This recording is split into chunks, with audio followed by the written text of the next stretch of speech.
Alors dans cette vidéo, j'aimerais pousser un petit coup de gueule parce que je ne sais pas si vous avez vu, mais on a vu fleurir partout sur les sites internet des espèces de petits avertissements comme ça qui disent que attention, ce site utilise les cookies.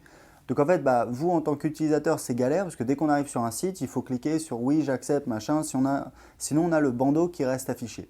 Et en fait, ce truc, à quoi c'est dû? C'est dû à une législation en vigueur de la part notamment de la CNIL, qui est donc la Commission nationale informatique et liberté, qui est garante donc de la bonne utilisation des informations et des données personnelles, c'est-à-dire concernant les personnes. Donc la CNIL, c'est bien. Maintenant, parfois, malheureusement, il y a des abus et ça, je pense que c'est le cas. Pourquoi? Pour une raison très pratique, c'est que ce truc-là, c'est entré en vigueur, on va dire à peu près en 2014.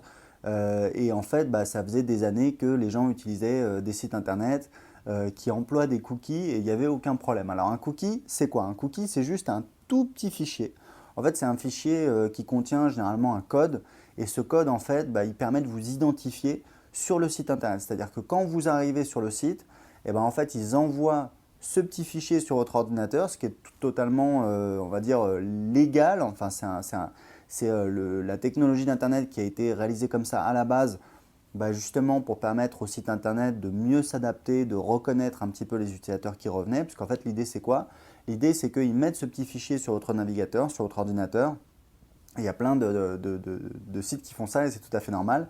Et ça leur permet de vous associer à un code. Et en fait, quand vous revenez, en fait, ils vont relire votre cookie, prendre le code, regarder dans la base de données. Et donc, ils vont savoir que vous avez fait telle chose et telle chose. Dans la plupart des cas, c'est bénéfique pour vous puisque le site va pouvoir s'adapter à vous, va pouvoir vous proposer des choses qui sont plus en adéquation avec vos préférences, vos désirs et donc améliorer votre expérience en tant qu'utilisateur. Maintenant, le problème, c'est que voilà, il y a une législation qui fait en sorte que à chaque fois qu'on arrive sur un site, on est obligé de dire oui, je veux, machin, etc. Et il faut se rendre compte d'un truc, c'est que quand la loi, enfin, il faut que ce soit du bon sens. Si véritablement ça permet de protéger des gens, ça permet d'aider les gens, c'est bien. Si en pratique ça fait chier tout le monde et ça sert à rien, puisqu'en pratique vous arrivez sur un site, vous voulez le truc, ça vous emmerde, vous êtes obligé de cliquer. Donc c'est vraiment un truc totalement idiot. Il faut savoir un truc, c'est que moi je vous recommande personnellement de ne pas mettre cet avertissement. Moi je ne l'ai pas fait sur mes sites, j'ai plusieurs sites, je ne le fais pas. Pourquoi? Parce que je trouve ça totalement idiot, ça ne sert à rien du tout. Ça vient aider personne et ça vient faire perdre du temps à tout le monde, c'est-à-dire et non seulement aux utilisateurs d'internet qui sont à peu près voilà, quasiment tout le monde aujourd'hui, et aux gens qui ont des sites internet, puisque ça les oblige à passer du temps à rajouter cet avertissement, etc. Alors que pendant ce temps-là, ils ne sont pas en train de créer de la valeur, ils ne sont pas en train de créer des emplois, ils ne sont pas en train voilà, de faire du business. Donc c'est vraiment, vraiment, vraiment idiot. Et pour vous donner une anecdote par rapport à la CNIL, parce que la CNIL, voilà, ça peut faire peur, c'est l'État, etc. Je vais expliquer un truc qui m'est arrivé. Il y a, alors c'était quoi? C'était à l'été, je crois que c'était l'été 2013, c'est ça. En fait, je me suis rendu compte qu'il y avait quelqu'un, une personne au Maroc, qui avait recopié une page de vente d'un de mes produits et qui en fait vendait mon produit. Alors en fait, elle le vendait, il n'y avait rien derrière, je pense, mais du coup, elle faisait croire aux gens qu'elle vendait ce produit et elle encaissait l'argent et derrière, il n'y avait rien du tout.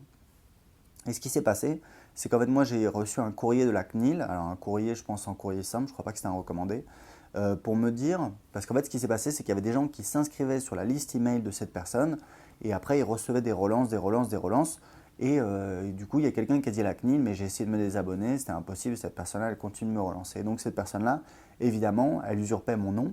Donc, l'expéditeur, c'était une adresse email à mon nom, mais sur un truc gratuit. Donc, vous pouvez créer une adresse email Nicolas Sarkozy 64 @gmail.com, personne ne vous l'empêche, c'est gratuit. Donc ça ne prouve pas que vous êtes Nicolas Sarkozy, bien entendu, etc. etc. Donc il y avait cette adresse d'expéditeur donc, qui ne prouvait pas que c'était moi, et il envoyait les gens sur une page de vente sur un domaine. Et en fait, si vous alliez voir sur le WHOIS, donc le WHOIS c'est la base de données en fait, qui contient voilà, les identités des domaines, les informations relatives au nom de domaine sur Internet, et vous voyez qu'il y avait le nom de cette personne-là qui apparaissait. Et c'était pas mon nom. Donc c'était pas un site qui m'appartenait. Donc c'est évident que je ne vais pas envoyer les gens sur le site d'une autre personne. Donc si vous voulez, il y a eu cette lettre de la personne à la CNIL. Donc il y avait son nom, je ne sais plus s'il y avait son numéro de téléphone, il y avait son adresse email.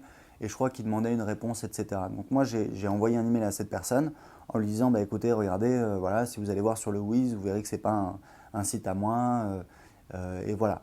Et en fait, ce qui est dingue, c'est que 2 mois plus tard, j'ai reçu une autre relance de la même personne de la CNIL qui me disait, voilà, on n'a toujours pas eu de réponse de votre part, voilà, etc. Machin, faites ce que vous devez faire, sinon vous allez avoir des problèmes. Et j'ai répondu, je leur ai dit, mais vous lisez vos emails ou quoi? Je vous ai déjà répondu. Je crois que j'ai fait une réponse papier également, je ne sais plus. Et j'ai même posté un message sur mon forum pour dire, voilà, donc j'ai mis le nom de la personne, le nom, voilà, le nom de la CNIL, etc. J'ai expliqué toute l'histoire pour expliquer un petit peu ce qui m'arrivait. J'ai jamais eu de nouvelles de cette personne. Donc cette personne-là, en fait, quand on cherche son nom sur Google, bah, on trouve mon post sur mon forum, le forum Web Entrepreneur Débutant, qui apparaît en première, deuxième ou troisième résultat. Et cette personne-là, bah, je ne sais pas trop ce qu'elle fait dans la vie. Apparemment, elle travaille pour la CNIL, mais visiblement, elle ne sait pas ce qu'il y a quand on cherche son nom sur Google. Elle ne m'a jamais contacté. Enfin voilà, c'est pour vous dire à quel point je ne sais pas s'ils sont incompétents, je ne sais pas s'ils sont débordés.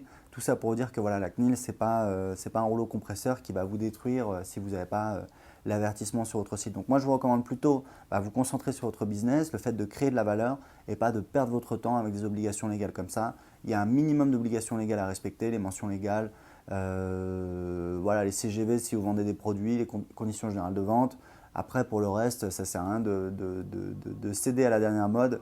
Et comme dirait mon avocat, il ne s'agit pas toujours de respecter la loi, il s'agit de respecter la loi, de faire un arbitrage en fait entre ce qu'on a à gagner ou à perdre si on respecte la loi et ce qu'on a à perdre voilà, si, en termes de gains, en termes d'efforts en ne respectant pas la loi. Voilà, bah écoutez, j'espère que ces conseils vous ont aidé, que vous allez pouvoir développer votre business. Si vous voulez plus de conseils pour créer un blog, c'est très simple. Pour créer un business sur Internet, pour recevoir mes conseils gratuitement chaque semaine, cliquez en dessous de cette vidéo pour recevoir gratuitement mes conseils par email. À très bientôt.